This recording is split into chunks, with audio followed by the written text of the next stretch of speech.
ጴንጤ ነኝ ቸርች ሄዳለሁ ወንድሞች እንትን አሉ ሽቦሊቶች አያዛልቁ የትም አያደርሱ። ዛሬ ጄኒዩን የሆነ ትራንስፎርምድ የሆነ በክርስቶስ ኢየሱስ በሰማነውና ባመነው ወንጌል መለውጣችንን የምናውቀው በህይወት ማለት ያ ቀን ሳይመጣ ዛሬ ራሳችንን ቼክ እናደርግ። ወዳጆቼ አንዳንዶቻችን እኮ ያ ሳይመጣ ተፈትነን ወደቅ ተንኮታክተን የለን። ነፋሱ ለጠቢቡም ለሰነፉም መጥቷል። ነፋሱ እኩል ሁለቱም ላይ መጣ። ልዩነቱ ሪዚስት ያደረጉበት ወይ ቃሌን ሰምቶ የሚያደርግ ያ ፕራክቲካል የሆነው ሰው ጸንቶ ሄደ። ለምን ባለን ላይ ነው መሰረቱ። የሰነፉስ ወደቀ ብቻ አይደለም የሚለው አወዳደቁም ታላቅ ሆነ ይላል። እውነተኛ መዳን በፍሬ የሚገለጥ ፍሬ ከሌለው የቱ ጋር ሄዳን ነው እኮ ጥያቄው እኮ። ፍሬ የማገልጠው ጌታውማ ብለዋል ታምራትም አድርገዋል። እሱ ምን አላቸው? አላየን ያልነበራችሁ በእውነት ይሄ ቃል ዛሬ ምነግራችሁ አንድ ቀን ለፍርድ እንዳይሆንባችሁ ራሳችንን ቼክ እናድርግ። ለምን እንሸወዳለን? ለምን ፌክ ክርስቲያን እንኖራለን? በማስመሰል የምንኖረው ህይወት የለንም። እውነተኛ ድነት በፍሬ የሚገለጥ።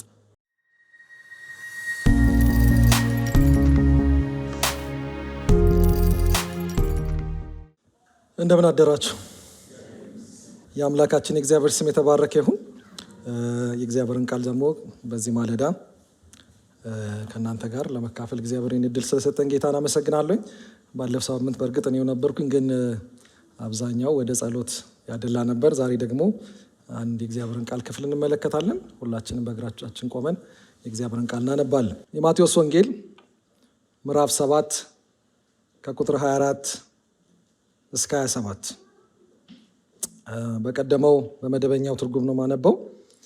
ስለዚህ ይህን ቃሌን ሰምቶ የሚያደርገው ሁሉ ቤቱን በአለት ላይ የሰራ ልባም ሰውን ይመስላል።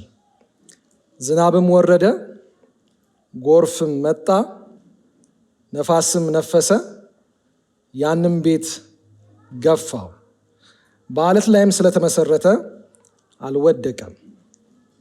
ይህን ቃሌን ሰምቶ የማያደርገው ሰው ሁሉ ቤቱን በአሸዋ ላይ ሰራ ሰነፍ ሰውን ይመስላል።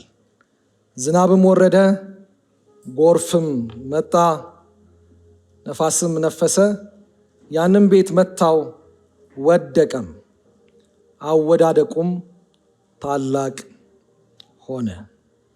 ይህ የእግዚአብሔር ቃል ነው። ቅዱስ አባት እግዚአብሔር ሆይ ዛሬ ወደ ቤትህ ከቅዱሳን ጋር ደግሞ በህብረት ፊትህን ለመፈለግ በዚህ ተሰብስበናል፣ መተናል፣ በፊትህ ተቀምጠናል። እንድትናገረን ያ ዘላለማዊ የሆነው ቃልህ እንዲመጣልን ነፍሳችንን በቃልህ እግዚአብሔር ሆይ ዛሬ አድሬስ እንድታደርጋት ባለማስተዋል በዝንጉነት ቃልህ የሚያልፈው አንድም ሰው እንዳይኖር ቃልህ በኃይል በስልጣን በማስፈራቱ በክብር በመካከላችን እንዲገለጥ መንፈስ ቅዱስ የቃልን ብርሃን እንድታበራልን፣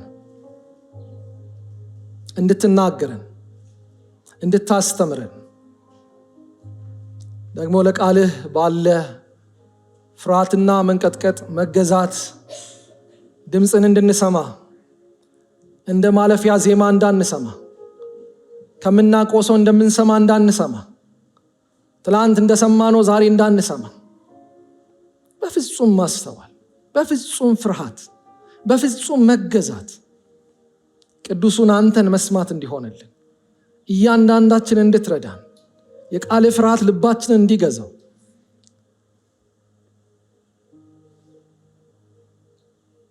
ለምንሃለን። ጊዜውን ስፍራውን ላንተ እንቀድሳለን። ሁላችንንም እንድታስተምረን እንድትናገረን መንፈስ ቅዱስ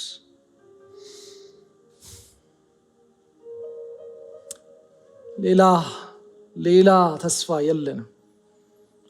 የሚያጸናን በህይወት የሚያኖረን ከግብ የሚያደርሰን ለፍሬ የሚያበቃን ቃልህ ነው። እግዚአብሔር ሆይ ቃልህ ነው፣ ቃልህ ነው፣ ቃልህ ነው። ዘላለማዊ ቃል፣ ፍጥረት የተፈጠረበት የጸናበት ቃል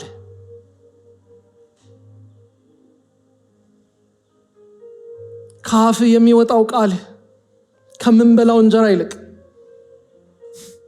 በህይወት የሚያሰነብተን በህይወት የሚያኖረን ቃልህ ነው እግዚአብሔር ሆይ። ቃልህ ነው እግዚአብሔር ሆይ። ቃልህ ነው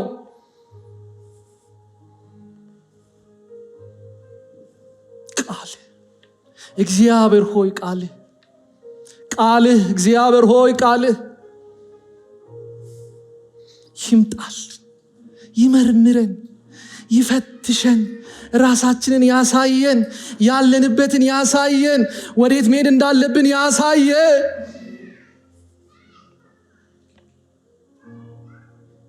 መንፈስ ቅዱስ ሁሉ ላንተ ቀደስ። እናመሰግንሃለን። ሁሉም በምትወደው በልጅህ በክርስቶስ ኢየሱስ ስም ጸልየን፣ አሜን። ይሄ ዛሬ ከእናንተ ጋር ልካፈለው ያሰብኩት እውነት ሰሞኑን ወይም ደግሞ በእነዚህ ወቅት በጣም ልቤ ውስጥ ከሚሞሉ እውነቶች ራሴም ብዙ ጊዜ ሜዲቴት እያረኩት ያለው ክፍል ነው። ለዛ ነው ዛሬ ይህንን ክፍል ከእናንተ ጋር ብካፈለው መልካም ይሆናል ብዬ አሰብኩትኝ። እንግዲህ የማቴዎስ ወንጌል ምዕራፍ 7 ከቁጥር 24 እስከ 27 የተመለከትነው በኋላ እንመጣበታለን። ትንሽ አውዱን እንመልከትና ሲምፕል የሆነች ግን ደግሞ ፕሮፋውንድ የሆነ የእግዚአብሔር መልእክት ነግሬያችሁ እንጸልያለን።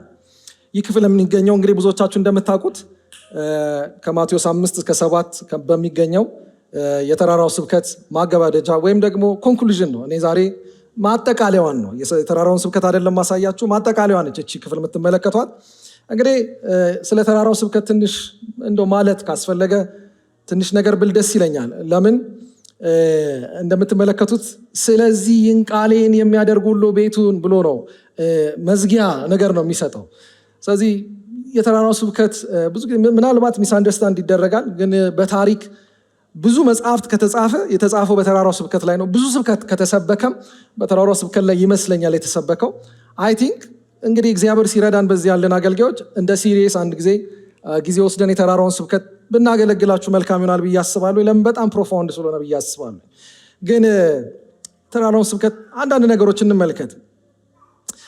የተራራው ስብከት ከላይ ለሚመለከተው ወይም ደግሞ አትፍሮንት ዝም ብሎ ለሚመለከተው ሰው እንደው ልናደርገው የማንችል የህግጋት በቃ ድርድር ተርታ ነው የሚመስሉ።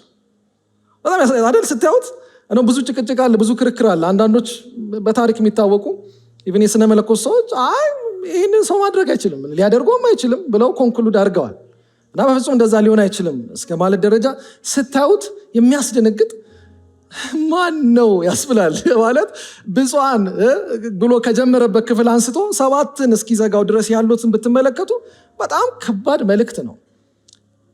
ግን አውዱን ጠብቀን ብንመለከት በተለይ ደግሞ የማቴዎስ ወንጌልን አውድ በደንብ ጠብቀ ነው የተራራውን ስብከት ካየ ነው በጣም የሚገርም ትርጉም የሚሰጥ መልእክት አለው ብዬ አስባለሁ። ለምን ካላችሁኝ ምናልባት ጆን ስቶት እንደሚሉት የእግዚአብሔር ልብ ከጅማሬ ጀምሮ የእግዚአብሔር ልብ ወይም ደግሞ የእግዚአብሔር ሐሳብ ከጅማሬ ጀምሮ ከፍጥረት ጅማሬ ጀምሮ አንድ ነው ብለው ይናገራሉ። ይሄ መጽሐፍ ቅዱሳችን ያለ ነው። እሱ ምንድነው? እግዚአብሔር ለራሱ ሕዝብን ፈልጓል። ለራሱ የፈለገውን ሕዝብ ደግሞ ምን ብሏል? ጠርቷል። እግዚአብሔር ለራሱ ሕዝብን ፈለገና ሕዝብን ጠርቷል። አሁን እያወራሁት ያሉትኝ ስለ ማቴዎስ ወንጌል አይደለም ያልኩትኝ። እግዚአብሔር ከጅማሬ ገና ከማለዳ ከፍጥረት ጅማሬ እግዚአብሔር ለራሱ ሕዝብን ፈልጎ ምን ብሏል? ሕዝብን ጠርቷል። መቼም እነዚህ የጠራቸው ሕዝቦች ደግሞ ምን እንዲሆኑ ፈልጓል? እግዚአብሔር ሆሊ ቅዱስ የተለየ ሕዝብ ፈልጓል። እግዚአብሔር ከሌላው ሕዝብ ጋር የማይመሳሰል ከሌላው ሕዝብ የተለየ የኑሮ ጠባዩ የተለየ ምልልሱ የተለየን ሕዝብ እግዚአብሔር ፈልጎ እንግዲህ አስቀድሞ አብርሃምን ጠራው። በአብርሃም ደግሞ በመጨረሻ የምናውቃትን እስራኤልን ሲጠራት እንመለከታለን። ስለዚህ ከማለዳ ጀምሮ እግዚአብሔር ምንድን ነው ሐሳቡ?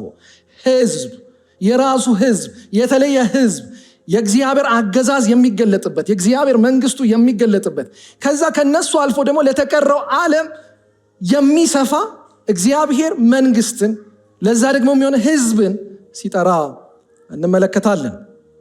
እና ይሄ ሕዝብ ምን አይነት ሕዝብ ነው? የተለየ ሕዝብ፣ እግዚአብሔርን የሚታዘዝ ለእግዚአብሔር ብቻ የሆነ ሕዝብ እና አይደንቲቲው መታወቂያው ይሄ የሆነን ሕዝብ እግዚአብሔር ፈልጎ እንደምታውቁት እስራኤልን ሲጠራት እንመለከታለን።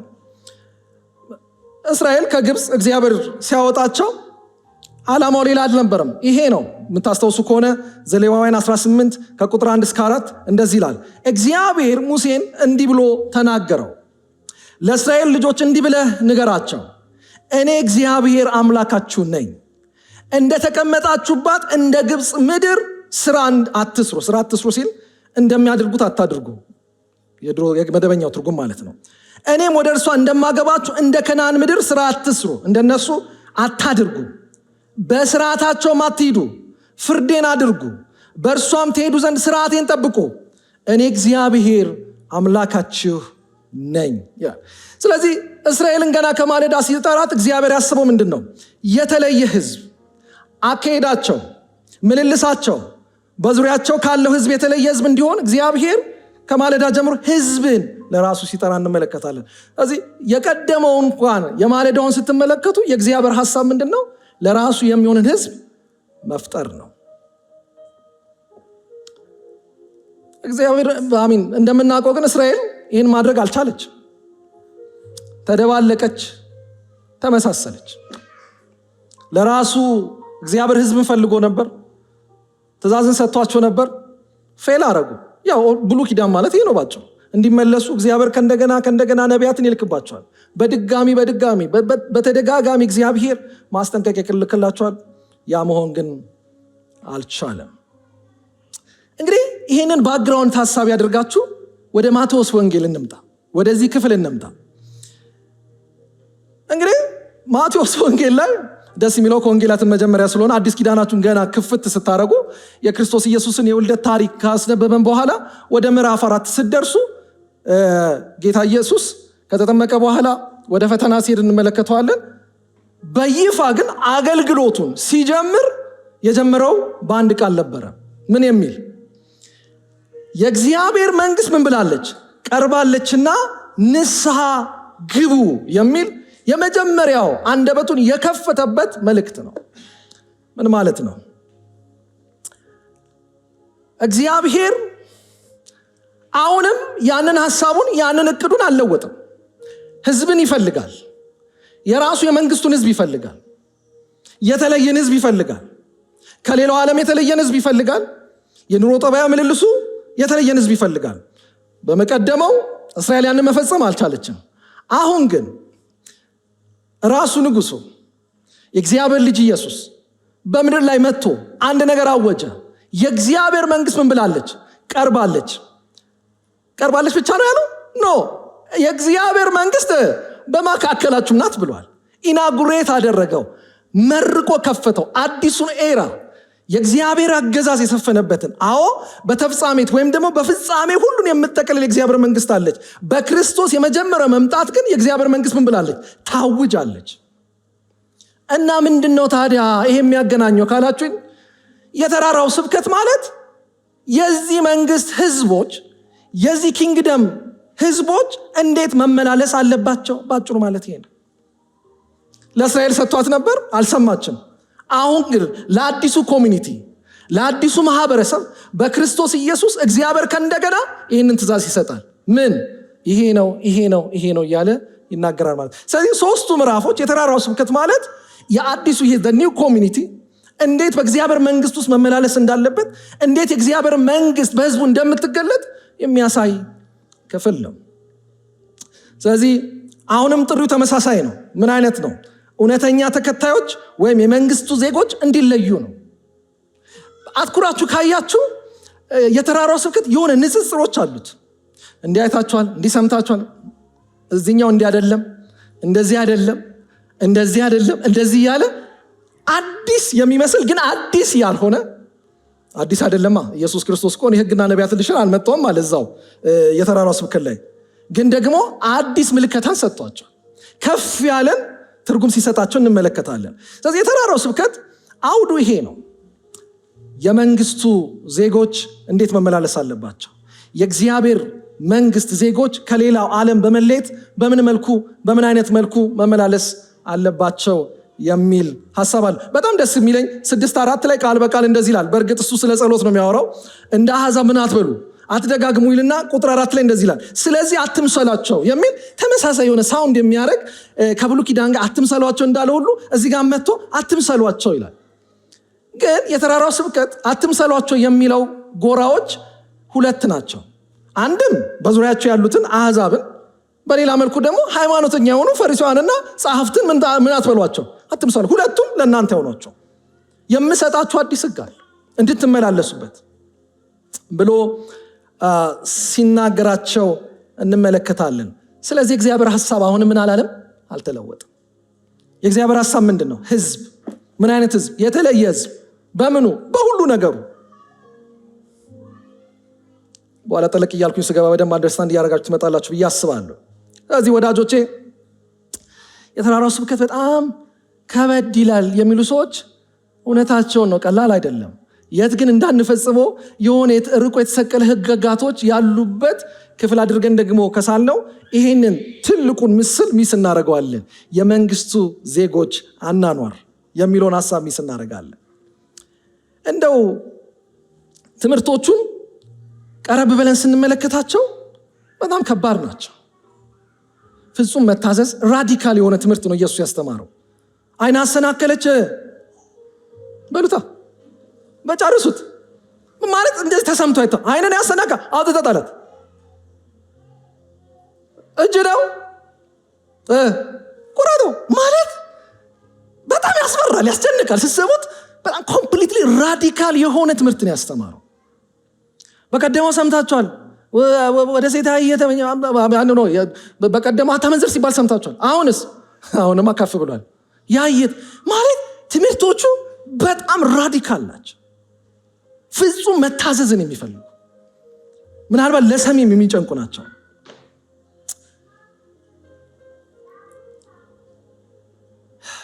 ያ ብቻ እኮ አይደለም። የተራራው ስብከት በአንድ መልኩ ስታዩት እኔ በጣም የሚገልጽልኝ የትኛው ቃል መሰላችሁ? ምዕራፍ 5 ቁጥር 20 ላይ ያለው በጣም ይገልጽልኛል። እላችኋለሁ ጽድቃችሁ ከጻፎችና ከፈሪሳውያን ጽድቅ ካልበለጠ ወደ መንግስተ ሰማያት በቃ የሚበልጥ ጽድቅ። በቃ ጥያቄው ራሱ የሚበልጥ ጽድቅ። ምን አይነት ጽድቅ? ከጻፍትና ከፈሪሳውያን የሚበልጥ ጽድቅ። የጻፍትና የፈሪሳውያን ጽድቅ ምንድነው? ከላይ ከውጪ የውጪ ይሄኛው አይደለም። የሚበልጥ ጽድቅ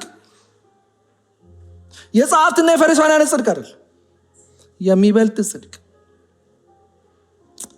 ትንሽ ስትሰሙት ራሱ ጫን ያለ ከበድ ያለ መልእክት ያለበት ትምህርቶች ናቸው።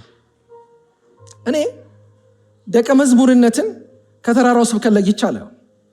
ደቀ መዝሙርነት ምንድነው ካላችሁኝ፣ ይሄው የተራራው ስብከት እንዴት መኖር እንዳለብን፣ እንዴት መመላለስ እንዳለብን ቁልጭ አድርጎ ይናገረናል።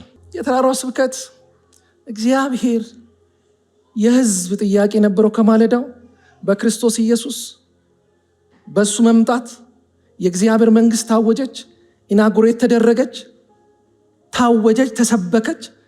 ሕዝቦችን በክርስቶስ ኢየሱስ እግዚአብሔር ጠራ። እነዛ ሕዝቦች ግን እንዴት መኖር እንዳለባቸው ከራሱ አንደበት የሰማንበት ትምህርት እንጂ የሕግጋት ሰነድ አድርጋችሁ ብቻ እንዳትመለከቱት። ሳምቲንግ በግራንድ ፒክቸሩ በትልቅ ፒክቸሩ ስትመለከቱት በጣም ሚኒንግፉል የሆነ ትምህርት ነው ብዬ አስባለሁ። ግን ትምህርቱ ቀላል ነው፣ መልእክቱ አጭር ነው። ቅድም እንዳልኳችሁ በብሉይ ኪዳን እንዳላቸው ተለዩ ነው። ይሄም መልእክቱ ምንድን ነው? ተለዩ ነው። የተለየ ህዝብ፣ የራሱ አመለካከት፣ የራሱ አወጣት፣ የራሱ አገባብ፣ የራሱ የኑሮ ጠባይ ያለው ህዝብ። እዚህ እንደዚህ ያለ ከምዕራፍ 5 እስከ 7 ይመጣና ትምህርቱ ካለቀ በኋላ ኢየሱስ አንድ ክሎዥር፣ የዚህን ትምህርት ክሎዥር የምትመስል ወይም ደግሞ ሪማርክ ይሰጠናል፣ መዝጊያ ይሰጠናል። እንዲህ ብሎ ወደ ጀመርኩት ክፍል ልመለስ። ስለዚህ ይሄን ቃሌ ሰምቶ የሚያደርገው ሁሉ ቤቱን በዓለት ላይ ሰራ እያለ ይቀጥላል።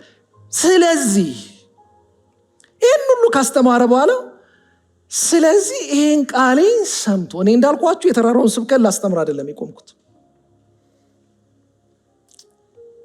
ኮንክሉዲንግ ሪማርክ። ስለዚህ የሆነ ነገር ከተወራ በኋላ የመጣች ቃለች። ስለዚህ አስተማረ፣ ጨረሰ። ስለዚህ አንድ ነገር ኤክስፔክት አደርጋለሁ። ወይም ደግሞ አንድ ነገር ልላችሁ ፈልጋለሁ ኢንተርቴን የምታደርጉትን ነገር ለሚያወሩትኝ ስለዚህ ይሄንን ቃሌን ሰምቶ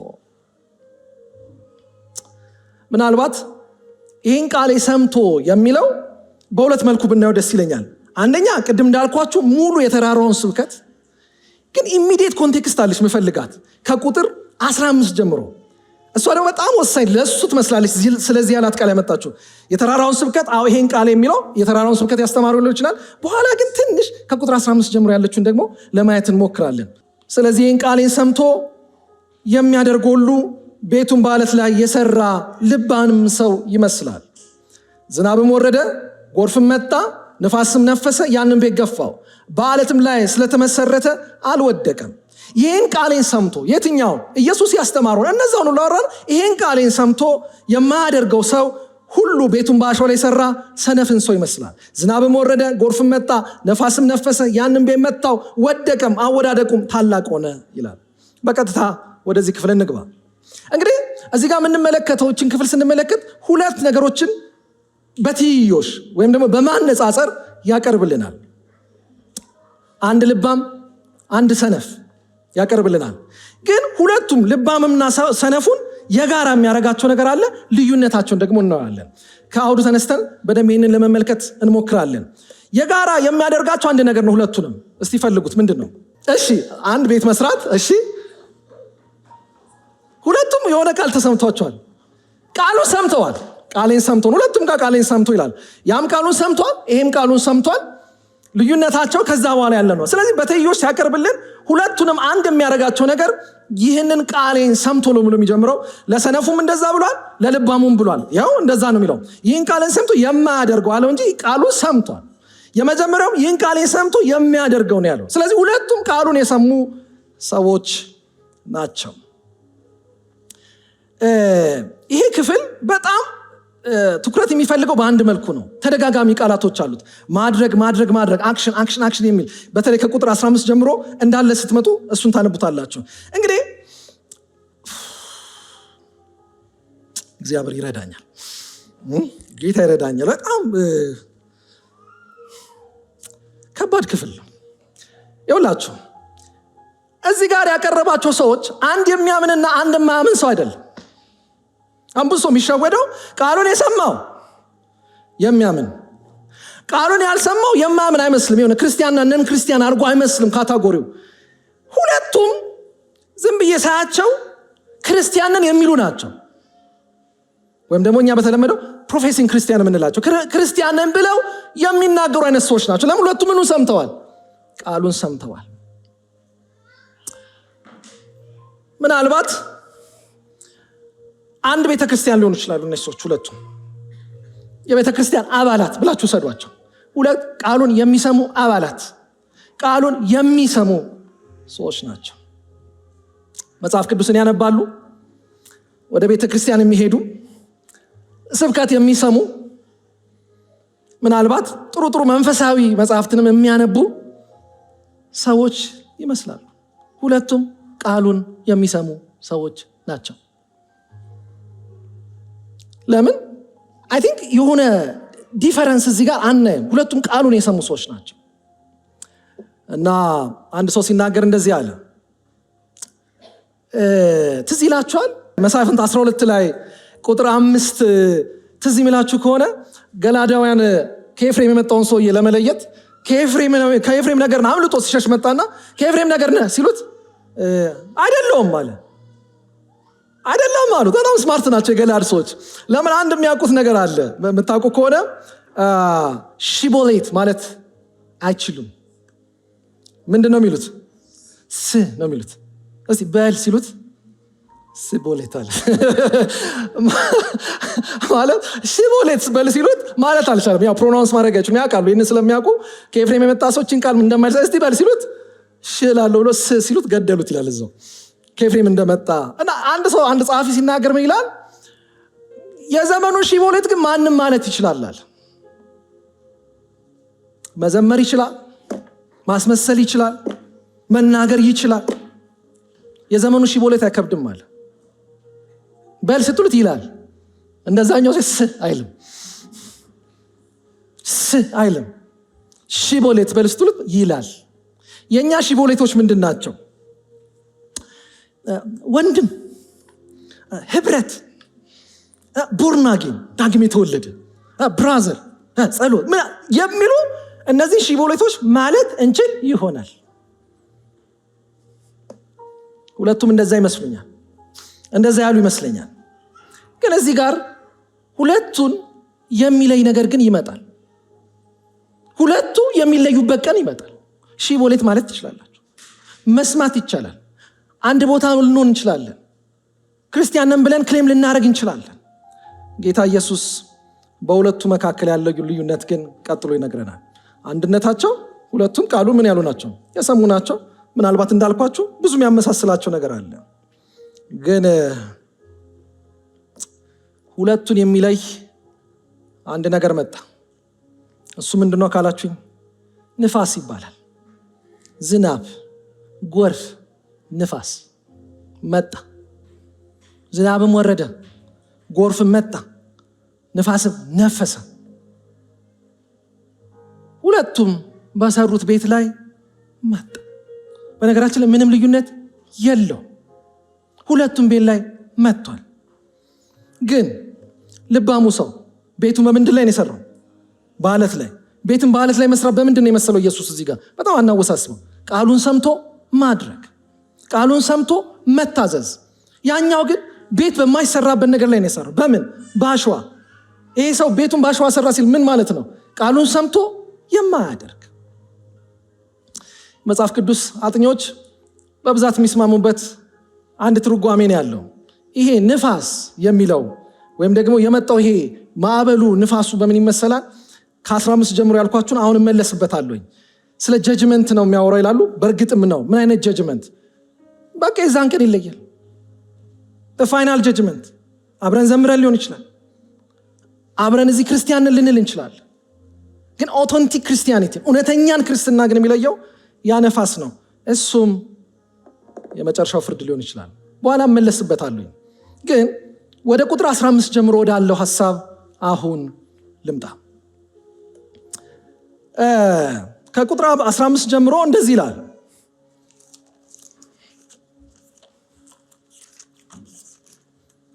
እግዚአብሔር ይመስገን። ከኔ ጋር ካላችሁ በደንብ ስሙኝ።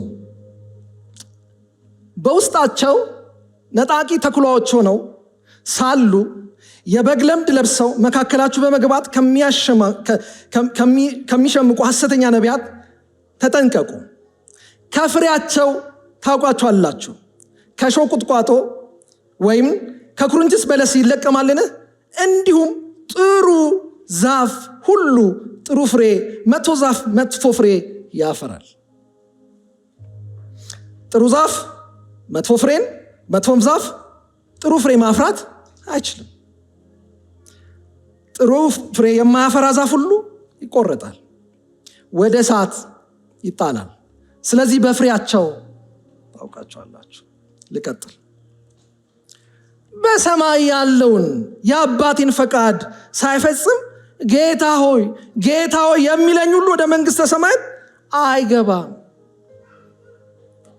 መናገር ማድረግ የለም፣ መናገር ብቻ ዊዛውት አክሽን። ይሰማሉ አያደርጉም። አሁን መጣላችሁ። ስለዚህ አሁን የእነዚህ ሰዎች መገለጫ ምንድን ነው? ጌታ ሆይ ጌታ ሆይ ይሉታል፣ የአባቴን ፈቃድ አይፈጽሙ። ስለዚህ እንደዚህ አይነቱ ሰው ወደ መንግሥተ ሰማያት አይገባም ይላል። ከዚህ በኋላ ያለውን ስሙኝ። በዚያም ቀን ብዙዎች በጣም ትሁቶች ናቸው። እነዚህ ሰዎች ጆን ስቶት መሰሉ እንደዚህ ያሉት በጣም ትሁቶች ናቸው። ምን ይላሉ? የመጀመሪያው ነገር ጌታ ሆይ፣ ጌታን ራሱ ጌታ ሆይ ነው ያሉት። they are so humble። ከዛ ደግሞ ይሄ አይድነቃችሁ፣ ፕራክቲካሊ የሚገለጥ ነገር አላቸው። ምን? በስምህ ትንቢት አልተናገርንም? አረ ይግረማችሁ፣ በስምህ አጋንንት አላወጣንምን? በስምህ ብዙ ታምራት አላደረግንምን? ይሉኛል። በዚያ ጊዜ፣ የትኛው ጊዜ? የነፋሱ ጊዜ። ነፋሱ የሚመጣበት ጀጅመንት የሚመጣበት ቀን ምን እላቸዋለሁ? ከቶ አላወቅኳቸውም you have never been mine የኔ አልነበራችሁ አላውቃችሁ እናንተ ክፎች ከኔ ራቁ ብዬ በግልጽ ነግራችኋለሁ። ምን እያወራን ነው? ክርስትና ወዳጆቼ ዳግም ልደት ይሄን ህይወት ካልሰጣችሁ ዛሬ ራሳችሁን ፈትሹ። ሁለቱም ቃሉን የሰሙ በፍሬ ግን አንድ ያደሉ ሁለቱም ሺቦሌት ማለት የሚችሉ ተመሳሳይ ቃል አላቸው፣ ተመሳሳይ ንግግር አላቸው፣ ተመሳሳይ ቦታ ናቸው። ኮንፌስ ሊያደርጉ ይችላሉ። ኮንፌስ አድርገዋል። ጌታ ሆይ ብለውታል። እንዳትስቱ። ለውሸት አይደለም ያሉት። ጌታ በጣም ሪቨረንስ ያላቸው ነው ይመስሉት። ጌታ ሆይ ነገር ነው ምናምን ያሉት ሁሉ በስምህ እኮ ትንቢት፣ በስምህ እኮ አጋንንት ምናምን እኮ። ኢየሱስም ጀንትሊን የመለሰላቸው አላቃችሁ። ቢጨንቀንም ቢመረንም አንድ ነገር ማለት ፈልጋለሁ። በፍሬ የማይገለጥ ክርስትና አይደለም። ሁለቱም ቤቶች ላይ ንፋስ ይመጣል። የመጀመሪያው እግዚአብሔር ፍርድ ዛሬ ላናቅ እንችላለን። በማስመሰል የምንኖረው ህይወት የለንም። እውነተኛ ድነት በፍሬ የሚገለጥ ለነዚህ አልተመለሰላቸውም። አጋንንት አስወጣን ለሚሉ፣ ትንቢት ተናገርን ለሚሉ፣ በትክክል ጌታዊ ብሎ አድሬስ ላደረጉት አላውቃችሁ ብሏቸው። እኔ ብዙ ነገር አላብዛ ወዳጆቼ። መልእክት ምንድን ነው? ዛሬ ራሳችን እንፈትሽ። በጣም ተመሳሳይ የሆነ ክርስትና እያየሁ ነው። ክርስትና የሆነ የአእምሮ የንግግር ቸርች የመምጣት የሆነ ህብረት ውስጥ የመቀላቀል አድርገናል። አይደለም። የማድረግ በፍሬ የመገለጥ ነው። ያን ደግሞ የሚፈትሽ ቀን ይመጣል። ግን እንደው ላጥብባት ትንሽ ንፋሱና ማዕበሉ ነሰሰርሊ የፍርድ ቀን ብቻ ግን አይመስለኝም። በህይወት የሚደርሱ ብዙ ቻሌንጆች አንዳንዶቻችን ቤታችን በምን ላይ እንደተመሰረተ ይገልጡታል። ሰፈሪንግ ይመጣል፣ መከራ ይመጣል፣ ቻሌንጅ ይመጣል በህይወት ሪሊ ህይወታችን በእግዚአብሔር ቃል በአለቱ ላይ መመስረቱና አለመመስረቱን የሚፈትሽ ቀን ይመጣል። ሱፐርፊሻሊቲ ይገለጣል። እውነተኛ ለውጥ በእኛ ዘንድ እንዳለና እንደሌለ ቀን ይገልጧል። ስለዚህ እቺ ቲክ የምታደርጓትን ሊስት ጣሏት። ዛሬ ጴንጤ ነኝ፣ ቸርች ሄዳለሁ፣ ወንድሞች እንትን አሉ ሺቦሊቶች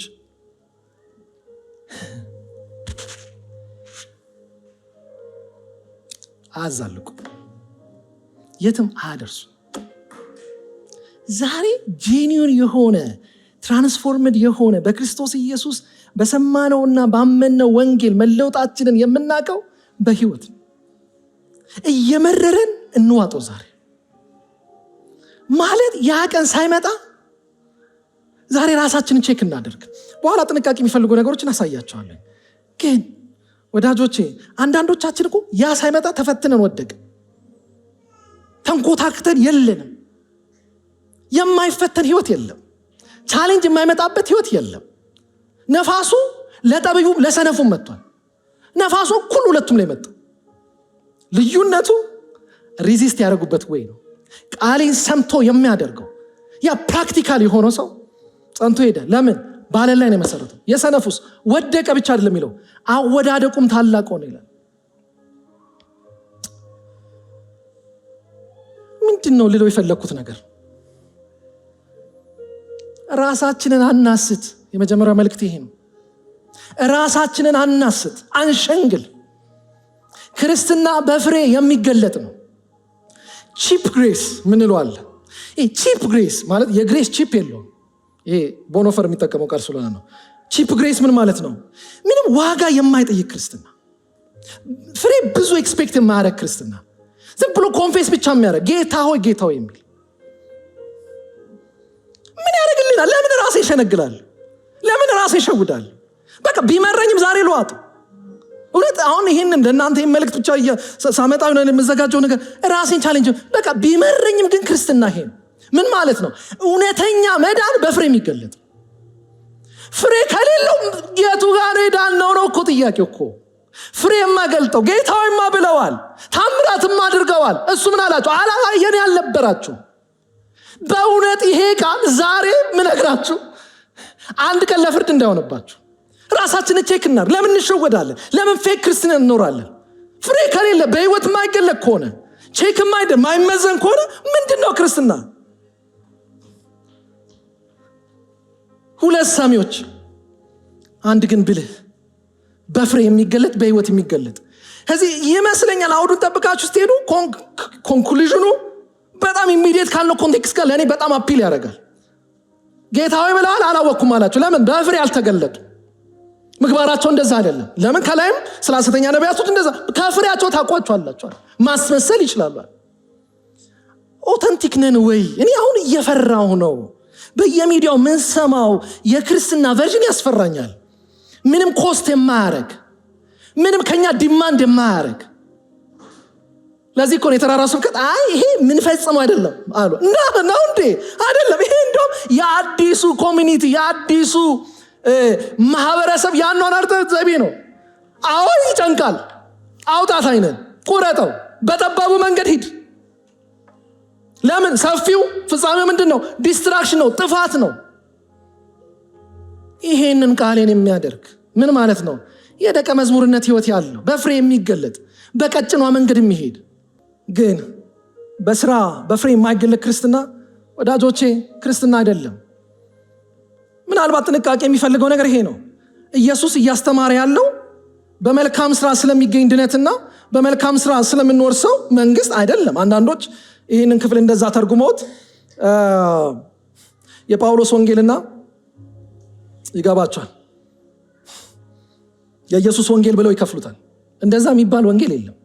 ጳውሎስ የሰበከ ኢየሱስን ወንጌል ነው እና ምን ለማድረግ ነው የሚከፍሉት? ኢየሱስ እኮ የሰበከው በጸጋ ስለሚገኝ ድነት አይደለም፣ እንደውም በስራ ስለሚገኝ መንግስት ነው ይላሉ። ይሄ ኬት እንዳመጡት አናውቅም።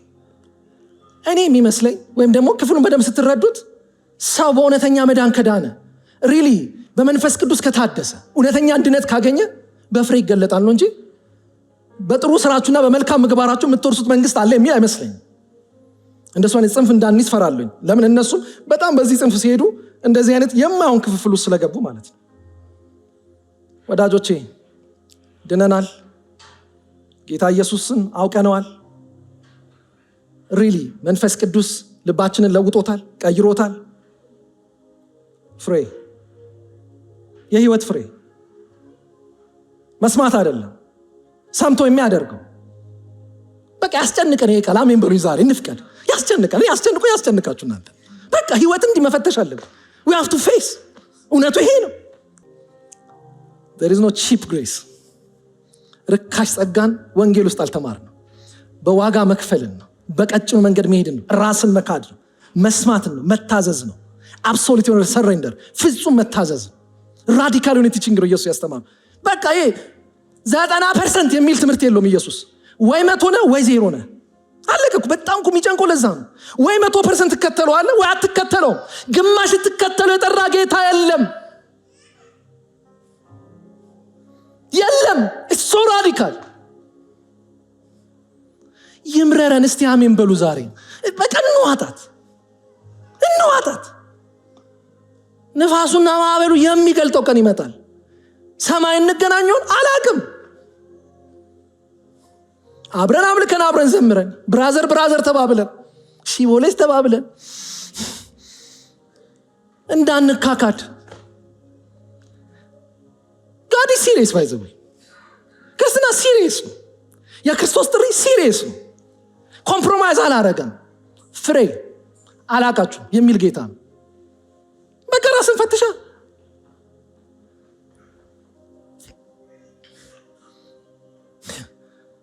ይህንን የጆን ስቶት ኤክስፕሬሽን ዛሬ ብጠቀመው ደስ ይለኛል። ይህንን አስተምሮ ከራሳችን ጋር ስናዛምድ አንድ ነገር ታሳቢ ልናደርግ ይገባል ይላሉ። መጽሐፍ ቅዱስ ለማንበብ አደገኛ መጽሐፍ ነው ይላሉ። ልድገመው። ምን እያልከን ነው? ታገሱ፣ አትቸኩሉ። መጽሐፍ ቅዱስ ለማንበብ አደገኛ መጽሐፍ ነው እንዲሁም ቤተክርስቲያንን ለመቀላቀል ወይም ለመቀላቀል ማሰብና ማድረግ ጆይን ማድረግ አደገኛ ማህበር ነች ቤተክርስቲያን የምትባለው። መጽሐፍ ቅዱስ ለማንበብ ምን አደገኛ ሶ ዴንጀረስ ይላሉ። ደግሞ ቸርችን ጆይን ማድረግ ሶ ዴንጀረስ ይላሉ። ለምን ካልን መጽሐፍ ቅዱስ በማንበብ የክርስቶስን ቃል ሰምተናል። ቤተክርስቲያን በመቀላቀል በክርስቶስ እንደምናምን ተናግረናል። መጽሐፍ ቅዱስ በማንበብ የክርስቶስን ቃል ሰምተናል። ቤተክርስቲያን በመቀላቀል ምን ብለናል? የክርስቶስን ምን አምላክነት ጌትነት ምን ብለናል? ተቀብለናል ማለት ነው። ስለዚህ አሁን አማራጭ የላችሁ። ምን አይነት አማራጭ? ስለዚህ አሁን በክርስቶስ እንደተገለጸው ቃሉን የሚሰሙና እርሱን ጌታ ከሚሉት ማህበር ጋር አባል ሆናችኋል። አውቶማቲካሊ አባል ከሆናችሁ ከዚህ ኮሚኒቲ ጋር ይህ አባልነታችን የምናውቀውንና የምንናገረውን ወደ ተግባር እንድንለውጥ ጥብቅ ግዴታ ይጥልብናል። ታስት ማለት ፕሪሳፖዝ ያደርጋል። መጽሐፍ ቅዱስን ማንበብ እዚህ መገኘት ፕሪሳፖዚሽን አለው። ምን እያልን ነው ፕሪሳፖዝ የምናደርገው? እዚህ ጆይን ስናደርግ እዚህ ኮሚኒቲ ስንሆን ድኛለሁ ኢየሱስ ጌታ ነው እያልን ነው። የእግዚአብሔርን ቃል ስናነብ እየሰማን ብቻ ሳይሆን ኤክስፔክት የሚያደርገውን ነገር ማስታወስ አለብን። ምን የምንናገረውን የሰማነውን እንድንኖር ይጠብቅብናል። መጽሐፍ ቅዱስን ማንበብ ሶ ዴንጀረስ። የእግዚአብሔርን ቃል መስማት ሶ ዴንጀረስ።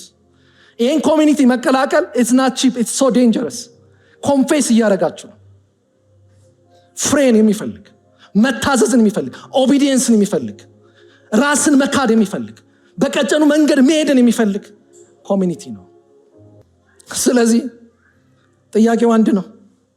በፍሬ የማይገለጥ በተግባር የማይገለጥ ክርስትና አይደለም። ኦቴንቲክ ክርስቲያኒቲ፣ እውነተኛ ክርስቲያን፣ የዳነ ክርስቲያን በፍሬ የሚገለጥ ነው። ጥያቄው አንድ ነው።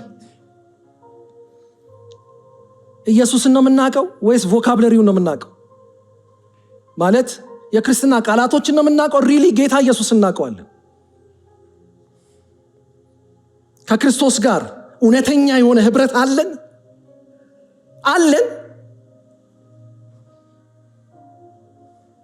ወይስ ሲወርድ ሲዋረድ በመጣ እምነት ውስጥ ነው እየቀጠልን ያለ ነው?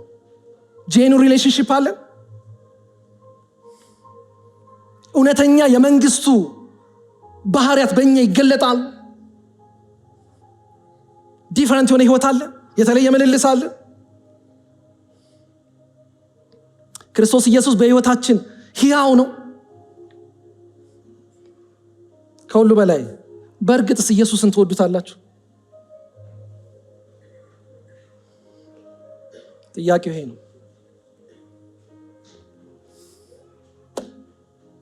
ወዳጆች ማንም አይሸንግለን። እናንተም ብትሆኑ ራሳችሁን አሸንግሉ። ለምን የፌክ ክርስትና እንኖራለን? እኔ እኮ አንዳንዴ እኮ ሌላ ምስክር እኮ አያስፈልገንም። ራሳችን ለራሳችን ምስክር ነን፣ በቂ ነን። ያን መታዘዝ ከህይወታችን ካጣ ፍሬ የሚባለው ነገር ከራቀን ማለት ዛሬን እናልፋለን፣ የማናልፈው ቀን ግን አለ። ወዳጄ እዛ ደርሼ መክሰር አልፈልግም። ዛሬ ራሴን ቼክ ማድረግ አለብኝ። ከሃይማኖት ጎድዬ ቢሆን ከእምነት ጎድዬ ቢሆን ራሴን ቼክ ላደርግ ወዳለሁ። እና አንዳንዴ በጸጋ በእምነት ስላገኘነው ድነት ስናወራ ሚስ የምናደርጋ ፖይንት አለች። አሲፍ ዲማንድ የማያደርግ ክርስትና የተሰጠን ችግር የለው ሶኬ የሚል ክርስትና የተሰጠን ይመስላል። እኔ አንድ ነገር ነው መልእክቴ፣ እግዚአብሔር በቀረን ዘመን ከቃሉ ጋር እንድንጣበቅ ቃሉን እንድንኖር የፍሬ ሰዎች እንዲያደርገን በፍሬ እግዚአብሔርን የምናከብር የንግግር ችሎታ ያለን አስመሳዮች ማንታዘዝ ምን ያደርግልናል? እውነት ምን ያደርግልናል? ምን ያደርግልናል? አንዳንዶቻችን ያኛው ትልቁ ፍርድ እሱ ድረስ እንኳን ምንደርስ አይመስለኝም። አለች ኦገስቲን የሚለው እንደውም ኦገስቲን ይህንን ክፍል ሲተረጉመው ማዕበል የሚለው እንደውም በህይወት ያለውን ቻሌንጅ ነው ብሎ እሱ ይተረጉሟል። እውነቱም ነው። በአንድ መልኩ እንደዛ ነው። ማዕበልና ንፋስ እንደ አንዳንዱ እኮ ኤቲስት አድርጎታል እኮ አይደል እንዴ? ካድ ሲባል በቃ በኋላ ንስሐ ገባለሁ ብሎ እኮ ካደ ብዙ እናውቃለን እኮ። በኋላ ማለት ፖዝ የሚያደርገው እምነት ያለው ሰው ማለት ትንሽ ቻሌንጅ ሲመጣ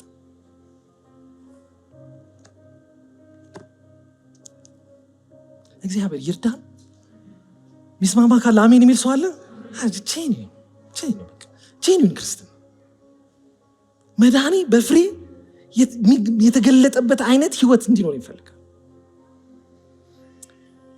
እና አወዳደቁ ታላቅ ነበር ይላል።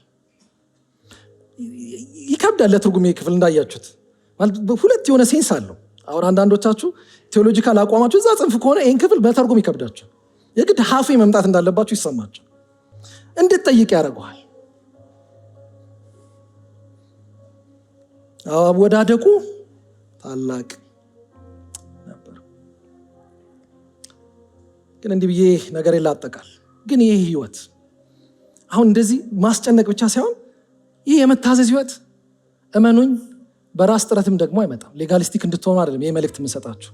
አንደኛ በዳግም ልደት ብቻ የምታገኙት ህይወት ነው። ይሄ ሰው ዳግም ተወልዶ በመንፈስ ቅዱስ ካልታደሰ በስተቀር እንደዚህ አይነት ህይወት መኖር አይችልም። ይህንን የፍሬ ህይወት መኖር አይችልም።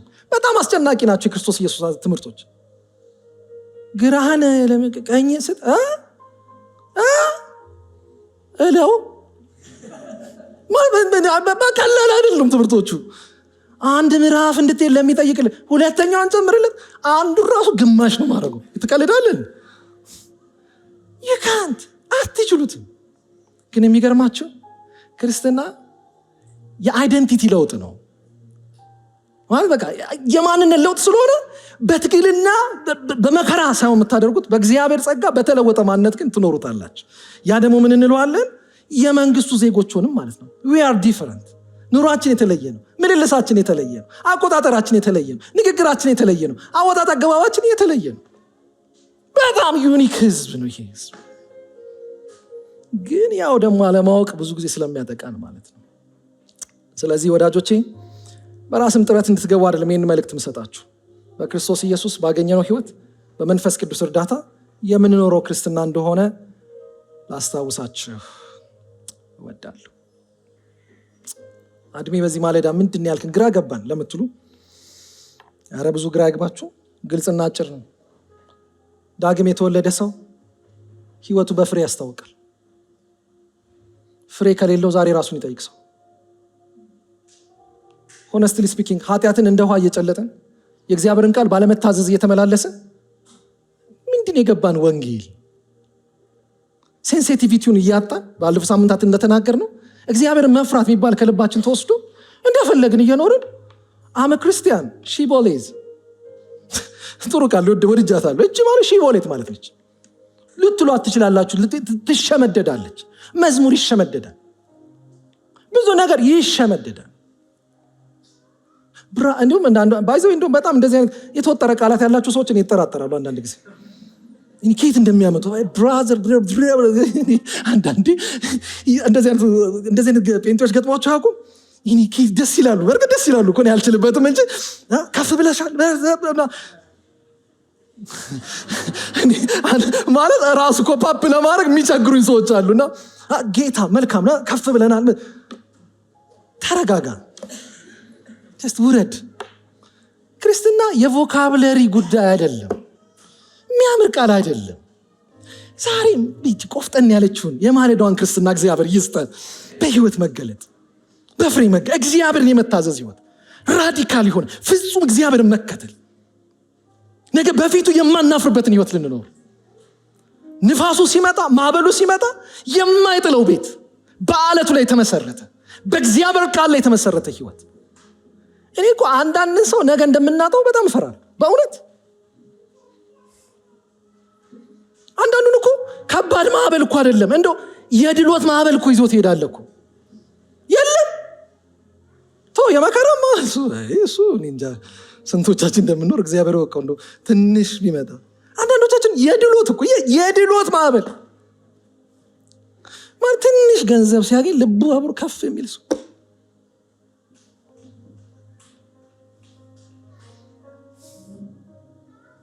እግዚአብሔር አምላክ ምድራችንን ያስብ። እኔ አንድ ፍርሃት አለኝ ወዳጆች፣ እየተሰበከው ያለው ወንጌል አይመስለኝም። እውነት እስሽ ፍርሃት አለኝ። የሆነ ሪላክታንት የሚያደርግ ሰውን ዝንጉ የሚያደርግ ሰውን ኢግኖራንት በቃ ምንም ሪስፖንሲቢሊቲ እንደሌለበት በቃ ቸልተኛ እንዲሆን ኢትስ ኦኬ የሚያስብል ይሄንን ቃል የት እንክተተው? ይሄን ቃሌን ሰምቶ የሚያደርግ የሚለው መስማት አይደለም የፈለገው ጌታ ኢየሱስ የሚያደርግ ነው ያለው። በፍሬ መገለጥን ነው። ከፍሬያቸው ታውቋቸዋላችሁ ነው የሚለው። ምን እናርገው? ይሄን ወንጌል የት እናስገባው? ጨነቀን። ተቀዶ ይውጣ ከወንጌላችን ውስጥ። ቢሲሪየስ በቃ አለቀ። ክርስትናዬ ነው ፍሬ ይባላል። በቃ ዋስ ዲሳይፕልሺፕ ደቀ መዝሙርነት ምንድነው? ፍሬ። ምን አይነት ፍሬ? የመታዘዝ ፍጹም የመገዛት እግዚአብሔርን የመፍራት እግዚአብሔርን የመከተል።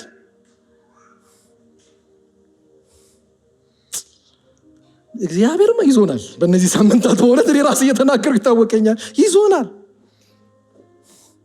ወይ ማለፍ ወይ አለማለፍ ሊሆንብን ይመስለኛል።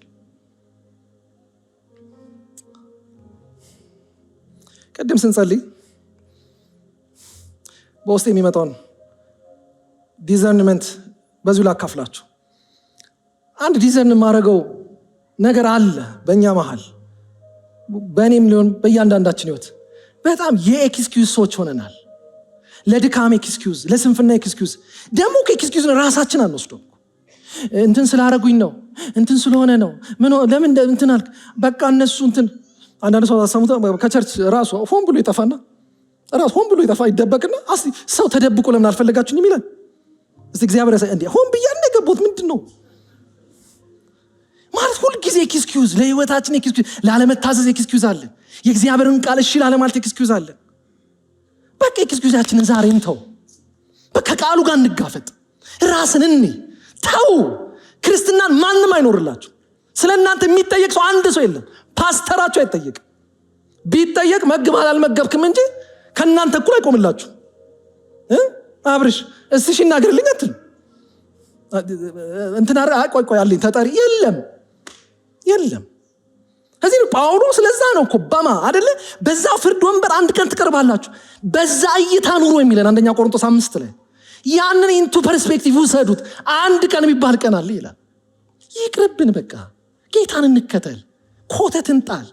በቃ ሰጥለት ብለን እንገዛ ለጌታ፣ በፍሬ እንገለጥ፣ ጌታን እናክብረው በሕይወታችን።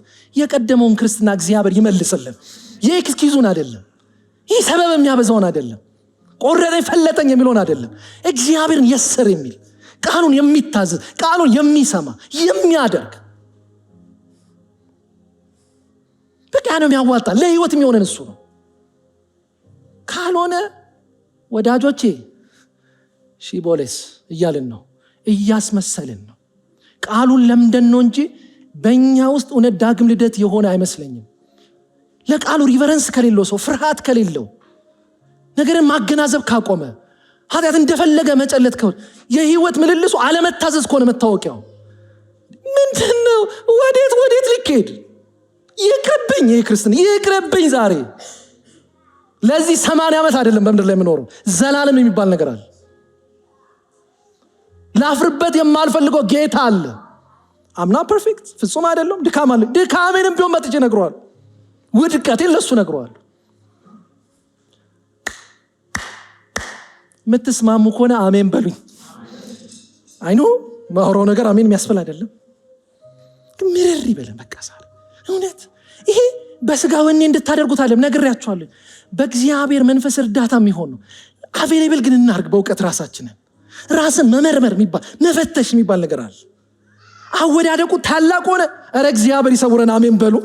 ታላቅ እንደው ቢወድቅስ ምን አለበት?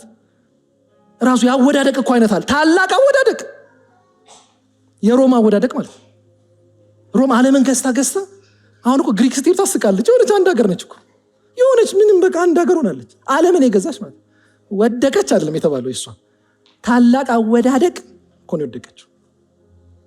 እግዚአብሔር ከውድቀት ብቻ አለው ከታላቅ አወዳደቅ ዘመናችንን ያድነው። ይሄ ግን የሚመጣው በልከኝነት ነው፣ ባለመታዘዝ ነው፣ እሺ ባለማለት ነው፣ ሲሪየስ ባለመሆን ይመስለኛል። እዚህ ወዳጆቼ ሰነፍ እንደተባለው ሰው ሆነን እንዳንገኝ።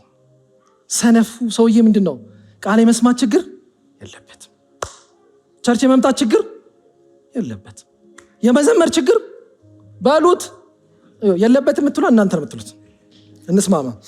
ቃል የመስማት ችግር፣ ቸርች የመምጣት ችግር፣ ከቅዱሳን ጋር ህብረት የማድረግ ችግር የለበት። ያለበት አንድ ችግር ነው፣ ያለመታዘዝ። ኢንተርቴን የሚያደርግ ክርስቲያን ነው ይሄ። ደስ ይለዋል አሪፍ ስብከት፣ ደስ ይለዋል መዝሙር። ኮሚትመንት ላይ ሲመጣ ግን፣ ራስን መካድ የሚጠይቁ ቦታ ላይ ሲመጣ ግን ጌታ ሆይ የሚል አቅም ከዳኝ የሚል ልባሙም ሰውስ ቃሉን ይሰማል፣ ያደርገዋል። ሂስ ኮሚትድ ዴሊ ጌታን የሚከተል ሰው፣ ራስን በመካድ መንገድ የሚሄድ ነው። በዚህ ብዙ ወጣቶች አላችሁ፣ እናቶች አላችሁ፣ አባቶች አላችሁ። ማናችንም ከዚህ እውነት ነፃ አይደለንም። እግዚአብሔር በፍሬ እንድናከብረው ጸጋን ያብዛልን። መታወቂያችን ቮካብለሪ አይሁን፣ ንግግር አይሁን። የክርስቲያን ንግግር ጌታ ይመስገን፣ ስሙ ይባረክ፣ ጥሩ ነው በሉ ቀጥሉ። ግን እሱ ብቻ አይመስለኝም። ከቮካብለሪ እንለፍ፣ ከመምሰል እንለፍና እንሁን። ክርስትና የአይዴንቲቲ ለውጥ እንጂ የልብስ ለውጥ አይደለም፣ የማንነት ለውጥ ነው። ኃጢአትን እንደ ውሃ የሚጨልጠው ሰው በክርስቶስ ኢየሱስ ሲድን ኃጢአትን ይጸየፋል።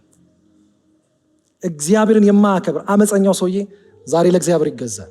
የአይዴንቲቲ ለውጥ እንጂ የቃላት ለውጥ አይደለም። እንጸልይ። ስለዚህ ይህን ቃሌን ሰምቶ የሚያደርገው ሁሉ ቤቱን በአለት ላይ የሰራ ልባም ሰውን ይመስላል።